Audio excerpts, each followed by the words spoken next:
صلی اللہ علی نبی الامہ وآلہ صلی اللہ تعالی علیہ وسلم۔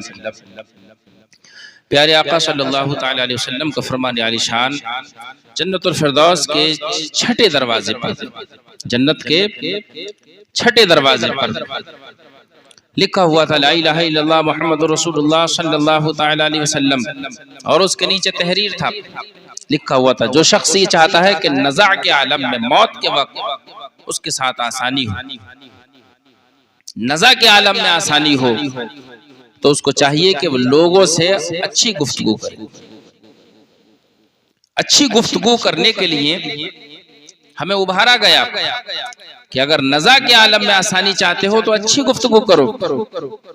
بتائیے جو دین، جو دھرم، جو مذہب ہمیں لوگوں سے اچھی گفتگو کرنے کی دعوت دیتا ہو، وہ کسی کی برائی کرنے کی ہمیں کیسے ابھار سکتا ہے؟ معلوم ہوا کہ اسلام امن کا مذہب ہے، شانتی کا مذہب ہے، اس لیے کہ ہمارے نبی فرماتے من سلم المسلمون من لسانہ و یدہ، سچا مسلمان وہ ہے کہ جس کے ہاتھ اور زبان سے دوسرے لوگ محفوظ رہیں۔ اور دوسری بات کہ جو شخص چاہتا ہے کہ قبر اس کی قبر پاک اور صاف رہے اور جسم کو کیڑے نہ کھائیں، تو وہ اسے چاہیے کہ وہ اللہ تبارک و تعالی کی مسجدوں کی صفائی رکھے، اس کے گھروں کو صاف رکھے۔ تم اللہ کے گھروں کو صاف رکھو، اللہ تعالیٰ تمہاری قبر کو صاف رکھے گا، تمہارے جسم کو کیڑوں کے کھانے سے محفوظ فرمائے گا۔ آج کل لوگ مسجدوں کی صفائی سے کتراتے ہیں، وہ سوچتے ہیں کہ یہ تو امام صاحب کی ذمہ داری ہے، یہ تو امام کا کام ہے۔ نہیں، امام کا کام نماز پڑھانا ہے، تمہاری سرداری کرنا ہے، تمہیں مسائل بتانا ہے، یہ کام تمہارا ہے۔ چاہیے کہ اگر قبر کو تم پاک اور صاف رکھنا چاہتے ہو اور قبر کی تنگی سے بچنا چاہتے ہو اور تم چاہتے ہو کہ تمہارا جسم صحیح رہے، تو تمہیں چاہیے کہ تم اللہ کی مسجدوں کی صفائی رکھو۔ اور تیسری بات، اگر کوئی شخص یہ چاہتا ہے کہ اس کا دو باتیں بتا دی گئی جو جنت کے چھٹے دروازے پر لکھی ہوئی تھی کلمہ توحید کے بعد۔ پہلی بات کہ نزاع کے عالم میں آسانی چاہتے ہو، نزاع کے عالم میں آسانی، تو اپنی زبانوں کو کنٹرول میں رکھو، اچھی گفتگو کرو۔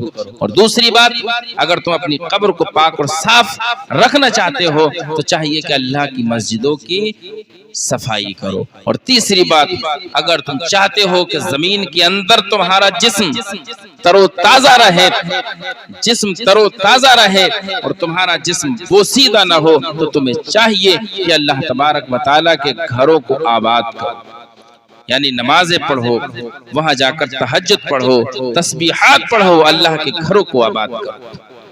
اور چوتھی بات جو جنت کے چھٹے دروازے پر لکھی ہوئی تھی وہ یہ تھی کہ اگر تم چاہتے ہو، اگر کوئی شخص چاہتا ہے کہ اس کا جسم قبر کے بچھوؤں سے محفوظ رہے، قبر کے بچھوؤں سے نہ کاٹے، تو اسے چاہیے کہ وہ اللہ تبارک و تعالیٰ کے گھروں کو منور کرے، اللہ کی مسجدوں کو روشن کرے۔ تم مسجدوں کو روشن کرو گے، پروردگار عالم تمہیں قبر کے بچھوؤں سے محفوظ فرمائے گا۔ سبحان اللہ، سبحان اللہ۔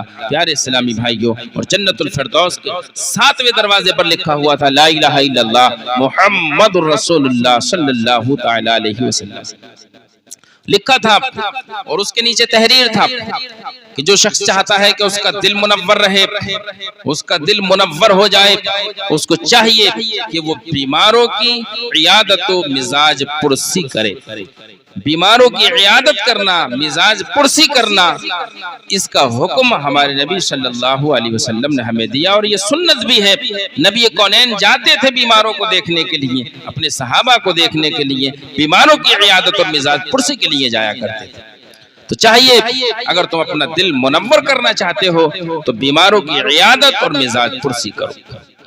اور دوسری بات لکھی ہوئی تھی کہ اگر تم چاہتے ہو کہ تمہارا دل منور رہے، دل تمہارا منور رہے، تو پھر تم نماز جنازہ پڑھو۔ دوسری چیز نماز جنازہ کا پڑھنا، نماز جنازہ سے بھاگنا نہیں، آج کل لوگ بہت دور دراز سے چل کر آتے ہیں اور جب نماز کا وقت آتا ہے دور کھڑے ہو جاتے ہیں۔ چاہیے کہ ہم نماز جنازہ میں شرکت کریں۔ اگر تمہیں نماز جنازہ یاد نہیں ہے تو کم سے کم امام کے ساتھ اللہ اکبر ہی کہہ لو، مگر نماز جنازہ میں کھڑے ہو جاؤ اور آگے کے لیے کوشش کرو نماز جنازہ کو یاد کرنے کی۔ اور تیسری بات جو جنت الفردوس کے 7ویں دروازے پر لکھی ہوئی تھی وہ یہ تھی کہ جو شخص اپنے دل کو منور رکھنا چاہتا ہے، اپنے دل کو منور رکھنا چاہتا ہے تو چاہیے کہ وہ میت کے لیے کفن خرید کر دے۔ اور چوتھی بات یہ تھی کہ انسان کو اپنی نفسانی خواہشات سے اپنے نفس کو بچانا۔ اگر تم چاہتے ہو کہ تمہارا دل منور رہے تو اپنے نفس کو تمام خواہشات سے بچا لو، دنیاوی لذتوں سے محفوظ کر لو۔ یہ جنت الفردوس کے 7ویں دروازے پر جو لکھا تھا وہ میں نے آپ کے سامنے پیش کیا۔